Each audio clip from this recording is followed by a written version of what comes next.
참고인으로 진술할 수 있는 기회를 주신 존경하는 법사위원님들 감사합니다. 저는 비영리 법률사무소인 장애인권법센터에서 장애인 당사자 변호사로서 학대 피해 아동, 장애인 등 사회적 약자를 위한 무료 법률 지원을 직업으로 하고 있습니다. 어떠한 정치적인 입장이 아닌 현장에서 피해자들을 직접 대리하면서 경험한 실무상 문제를 바탕으로 진술하겠습니다. 먼저 시간 관계상 이 법안들을 옹호하는 주장들에 대해서 먼저 말씀드리겠습니다. 첫째로, 기존에 경찰이 민생 사건을 거의 다 처리했기 때문에 검찰이 해체돼도 부작용이 거의 없다는 주장은 사실이 아닙니다. 검찰 제도의 탄생 이유는 직접 수사가 아닌 수사 통제입니다. 건국 이래 70년간 경찰은 민생 사건을 다 처리하지 않고 송치했습니다. 법률 전문가인 검찰이 사건 기록을 처음부터 다시 보고 위법한 점이나 부족한 점을 보완해서 기소해 오다가 2021년부터 검경수사권 조정으로 경찰이 무혐의로 보이는 사건을 불송치하는 권한이 생긴 것입니다. 지금 이 법안들은 1차 수사기관이 보기에 혐의가 있어 보여서 송치한 범죄에 대해서도 검사가 최소한의 보완조차 하지 못하고 기계적으로 기소할지 불기소할지를 판단하도록 하고 있습니다. 검찰이 유능하고 경찰은 무능하다 이런 주장이 아닙니다. 두 기관의 탄생 이유와 역할이 다르다는 겁니다. 물론 그동안 검찰이 수사통제 열심히 하지 않은 거 맞습니다. 서민 사건 제대로 들여다보지 않은 것도 맞습니다. 학생을 공부하라고 학교에 보냈더니 하라는 공부는 안 하고 힘자랑만 한 셈이죠. 그렇다고 그 학생을 무조건 퇴학시켜야 할까요? 아닙니다.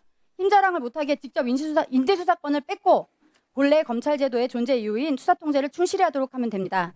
경찰은 직접 수사에 집중, 검찰은 수사통제에 집중할 수 있는 방향으로 개편되어야 국민의 제도 변화에 대한 혼란이 줄고 거대한 조직을 새로 꾸리는 데 들어가는 혈세 낭비도 방지됩니다. 둘째로, 이미 수사권 조정 이후 수사와 기소가 이미 분리된 것이나 다름없기 때문에 검찰을 해체해도 부작용이 없다라는 주장은 수사의 개념을 잘못 오해한 데서 비롯된 오해입니다. 2017년 정도부터 등장해서 일종의 캐치프레이즈처럼 쓰이고 있는 이 수사 기소 분리론은 현실과 다르다는 것이 이 법안들에 대한 전문형 검토 보고서에도 나와 있습니다. 검찰 수사의 개념은 두 가지입니다. 하나는 직접 인지수사권, 그러니까 직접 수사를 개시할 수 있는 권한, 그리고 송치받은 사건을 수사 통제를 위해서 검토해서 미흡하거나 부족한 부분을 보완하는 보완 수사로 나뉩니다. 앞에 직접 수사 개시는 1%에서 2% 정도 되는 특수부 사건으로 기소까지 브레이크 없이 연결되면서 남용과 부작용이 컸던 거 맞습니다. 반면 뒤에 보완 수사는 98% 정도의 사건을 다시 검토하면서 1차 수사기관에 놓치거나 과했던 부분이 있으면 채워 넣어서 사건을 세계적으로 이해하고 충실한 기소를 할 수 있게끔 하는 좋은 역할이었습니다. 공소시효가 임박해서 검찰이 직접 보완을 해야 되는 사건도 있습니다. 검찰의 수사권을 전면 폐지한다면서 이 보완마저 막고 기소를 하게 하는 구조는 기소의 질을 떨어뜨리고 공소 유지를 어려워지게 할 수 있습니다. 피해자에게 정말 중요한 것은 단순히 기소가 아니라 그 기소가 유죄 판결로 이루어져서 실질적으로 가해자가 처벌되는 것입니다. 수사기소 분리론이 맨 처음에 등장했을 때는 이 직접 수사 개시권을 한정해서 불렀거든요. 그래서 이 수사기소 분리가 직접 수사를 개시하는 사람이 기소까지 하게 할 수는 없다. 이런 뜻이라면 저도 반대할 이유가 없습니다. 셋째로, 이미 검경수사권 조정 때 검찰에 자정 기회를 줬지만 검찰이 그동안 반성하지 않고 더 검찰권을 남용했으므로 더 이상 기회를 주지 않고 해체해야 된다라는 주장이 있습니다. 이는 과도한 일반화에서 비롯된 균형 없는 주장으로 국민의 기본권에 직결되는 형사사법 체계를 논하는 입법 과정에서 각별히 경계해야 한다고 생각합니다. 저는 여기 검찰을 변호하러 온 게 아닙니다. 오히려 왜 그것밖에 못 보냐 하고 검찰이랑 싸우는 입장입니다. 하지만 잘 아시다시피 검사 인간하려면 로스쿨 나오고 변호사 시험 합격하고 검사 인간 시험을 별도로 통과하고 법무연수원에서 1년 동안 꼬박 직무교육을 받아야 합니다. 형사법에 대한 높은 전문성은 부인하기 어렵습니다. 전국 도서의 67개의 검찰청에 법원 옆에 설치되어 있고 총 2,000명의 검사들이 있는데 특수부 검사는 50명 정도로 전체 2.5% 정도에 불과합니다. 물론 일반 형사부 검사를 특수수사에 무분별하게 차출시킨 기존 검찰 수뇌부에 대해서는 저도 매우 분노합니다. 차후에 검찰의 직접 수사 개시권을 완전히 없애서 모든 부서를 형사부로 만들면 그럴 일이 없습니다. 성급하게 해경을 해체한 후에 부작용이 심각해서 문재인 정부에서 부활시킨 것을 생각하면 수많은 경우의 수를, 부작용의 경우의 수를 감안해야 합니다. 제가 그 부작용의 자세한 내용은 양호석 변호사님의 내용으로 대체해드렸습니다. 참고해 주시면 감사하겠습니다. 덧붙여 검사의 공익적 기능에 증발할 우려가 있습니다. 피해 아동 보호 명령, 친권 상실 청구, 후견인 선임 친구 등 검사가 기존에 담당해온 공익적 기능을 누가 맡을지에 대한 언급이 없습니다. 다음으로 오늘 논의되는 법안이 그대로 시행된다면 제가 대리하는 평범한 시민들, 더 열악한 상황에 있는 사회적 약자들에게 어떤 영향을 미칠지 말씀드리겠습니다. 첫째, 수사를 개시하기조차 힘듭니다.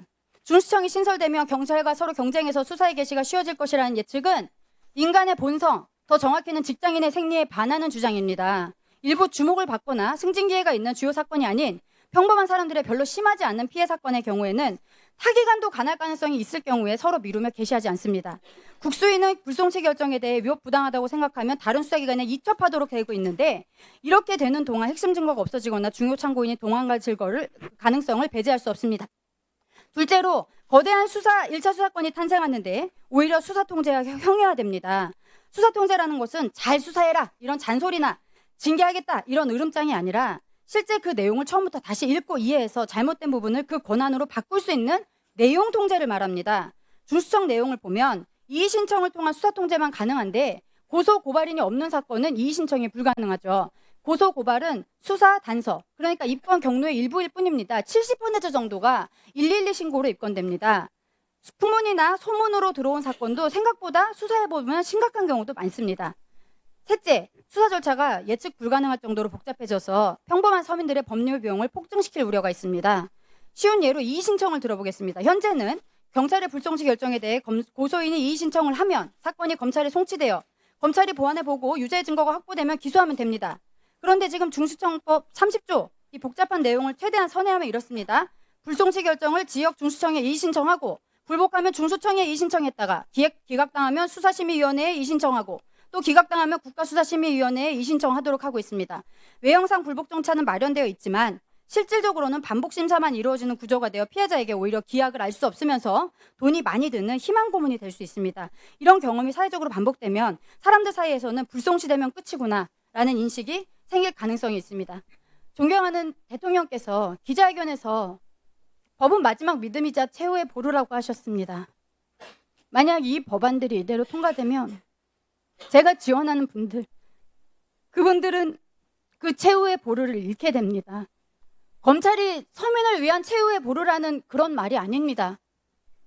1차 수사권으로 몰리는 거대한 수사권을 통제할 방법이 없고 송치받은 사건에 대해서 보완도 못한 채 기소가 이루어지고 중수청과 국수위가 생기면서 절차가 몹시 복잡해지면 피해를 인지하지도 못하는 알겠습니다. 피해자가 잘 인지하지 못하는 취약한 사람들, 그 사람들이 대체로 피해를 입습니다.